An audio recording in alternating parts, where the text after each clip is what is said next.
Hi everybody, Dom Tiberi joined by Adam King. We are coming to you from Atlanta and it is game day. The 6th-ranked Buckeyes taking on 5th-ranked Notre Dame tonight in the national title game. And I got to tell you, the city of Atlanta, it's cold here, but this place has really come to life. Buckeyes all over the place, fighting Irish all over the place. Buckeye royalty in town. We just saw Jim Tressel a short while ago. And the most important thing is the mood of the team. And I think this team is ready to play this game. It has been a quick ramp up to this position. This is what the playoffs are all about. You play a game, you get like 6, 7, 8, 9 days off, and then you're going to play another game. And it's kind of like the National Football League. And Ryan Day has talked about that. Ryan Day has talked about the fact that he has experience with that in the NFL, with the pro football. And this is a lot like pro football. I think the one thing I'm most impressed with Ryan Day, Adam, is that he predicted this is what was going to happen.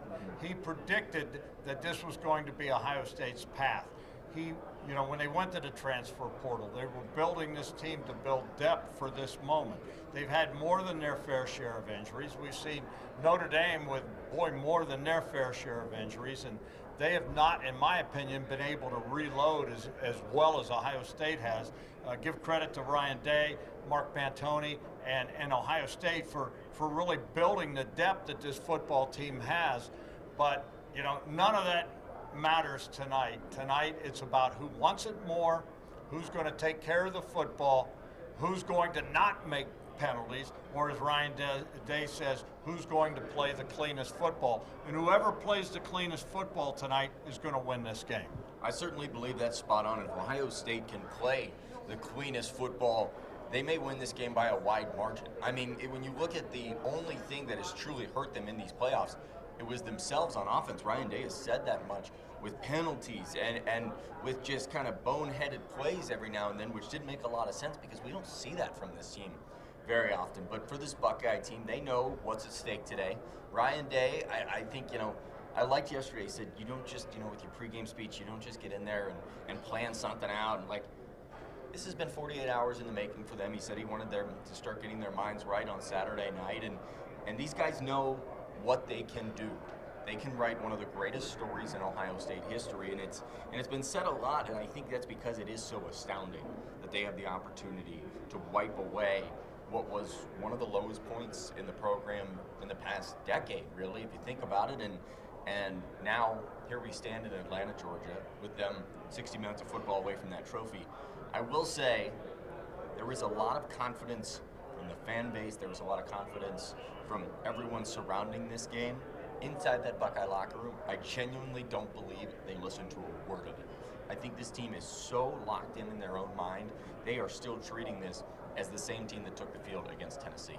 They're the favorites to win the national title, but you still have to play the game. On paper, they're 9-point favorites, but you still got to play the game. Ohio State was 21-point favorites over Michigan. How did that turn out? You have to play the game, and you've got to play the game like, this is the national title. And Notre Dame's going to do everything they can to win this game. Now, the path for Notre Dame, I think, is narrow, but there is a path for them to win this game. Obviously, on offense, they're going to have to control the clock. They're going to try to run the football. They're going to try to have long, sustained drives. They're going to try to shorten this game. They think they have a great defense.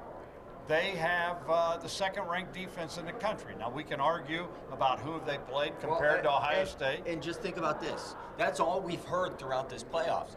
Is the Tennessee defense, you're in for a rude awakening. The Oregon defense, they got their stars back. The Texas defense is a whole different ballgame. I mean, this Buckeye offense has figured it out through every step of the way. I know Notre Dame's defense is good, but Dom, I think there's one key to this game. I think it's incredibly important to stop Riley Leonard's legs. And if Ohio State does that, I think they walk off the field as national champions. If you make Riley Leonard one-dimensional, make him beat you with his arm, I don't see a world where he does that against this secondary, against Caleb Downs, against Lathan Ransom, against Denzel Burke or Jermaine Matthews. I don't think it happens And it's as simple as making sure that he doesn't beat you with the 5-yard runs. Well, that's their path to victory. They have got to try to slow this game down, and they've got to be able to run the football. If Ohio State says not tonight, it's going to be a long day for Notre Dame. On the other side of the ball, I'm very interested, and it's like you don't change course when you get this far. Notre Dame's who they are. They play man defense. They pride themselves on playing man defense. We have heard Jeremiah Smith that if there's man defense, he smiles. His eyes get big. He's because open. He feels like nobody can cover him. So it's going to be interesting to see. I don't know. I think they're going to play man. That's what they've been doing. But they've had, what, how many days to prepare for this game? They're going to put some wrinkles in. There's no way they're not going to put some wrinkles in. They saw what Texas did. Texas was able to take Jeremiah Smith out of the game. But if they do what they say they're going to do, and who knows, no one knows for sure what they're going to do. I personally believe they'll put some wrinkles in. They have to. But if they don't, I don't know. We'll see. I don't know what movie this is from or TV show, but I remember the line, the hardest thing to do as a coach is to walk into the locker room at halftime of the Super Bowl and tell your team you have to do something completely different than what got you there. I don't see Marcus Freeman walking into that locker room and saying, guys, we have ridden... Unless they're down by 20. Well, yes, but I'm saying, like, pregame. I can't see him throughout all this planning saying, guys, this is what got us to this point. Now let's throw it all away. And that's simply put because I think it's really hard to tell your guys that you think that their guys are better. Yeah, but I hear what you're saying, but here's the thing. Every match is different. Yes. Every game is different. Yes. Every personnel is different. They have not played a team that has the receivers that Ohio State has. I would agree. And so from a defensive standpoint, you're going to make whatever adjustments you have to do to win this game. That's why when everyone says they're going to play man and that's it, that's who they are, no, they're going to play whatever defense gives them the best opportunity to win this game. And again, they have on tape Texas shutting Jeremiah Smith down. Now, I can't believe Marcus is not going to take that knowledge and see what they did and figure out a way to incorporate some of that into their defense tonight. But also, Ohio State now has on tape Texas taking away Jeremiah Smith. And you've given, there were some throws that Will Howard missed in that game. Not bad throws. He just didn't see the guy wide open. You've given him 10 days to look at that film, to readjust his mind to say, if this is what they come out and do, don't look at Jeremiah Smith. Look elsewhere because there are guys open. So yes, Michigan gave a blueprint. Texas gave a blueprint. But at the end of the day, Ohio State is adjusting to the blueprint. They found a way to beat Texas. They found a way to put together the most impressive drive of the year against Texas, going down the field there and scoring in the fourth quarter. And that's with the mastermind plan from the Longhorns. I also think, and it's not a discount on Notre Dame's defense, if you're a man defense 60% of the time, that's what your strength is. So leaning away from your strength, that's tough to tell your guys. I don't think that we should play to our strength. I personally believe Ohio State's going to win the game. I'm giving you the narrow path that Notre Dame has to win this Which game. is a wild thing to say. It's a national championship game, and you said, here's the narrow path. How did we get here, Don? But because they found a way. In 2002, I will remind you, and talking to Jim Tressel and the reversal of roles. In 2002, no one gave Ohio State a chance against Miami. And Ohio State had some key takeaways in that game.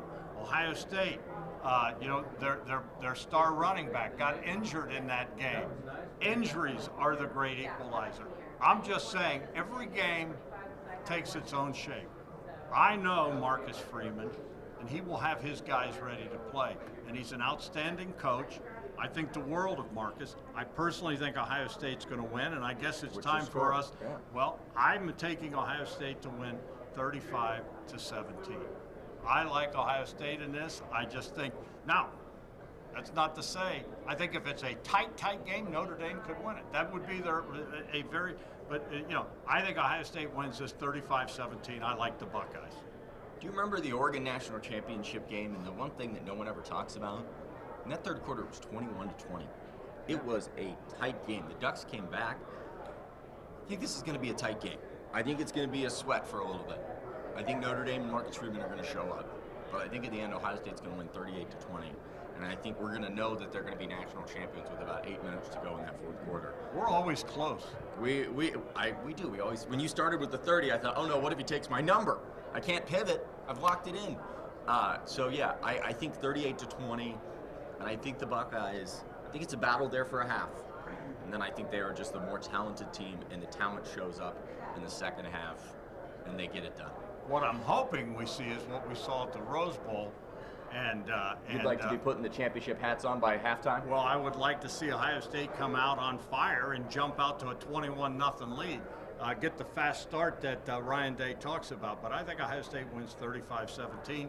He's got the Buckeyes winning, and keep it on 10 TV, 10 TV Plus, 97.1 The Fan for all your coverage. Don't forget, coming up, when this game ends tonight, when it ends, flip it immediately to 10 TV. Immediately. 10 TV Plus, immediately, because we are going to be live after the game till the cows come home. Hey, Dom, what does that mean? I've said the cows come home like 3 times this week, and I don't know what it means. It means the cows are right now out in the field, Okay. but when the Buckeyes, when they win the national title, they're going to come home to celebrate with Ohio State. I thought you would know that. Everyone knows that. The cows are in the field right now, but they're coming home when the Buckeyes raise that natty.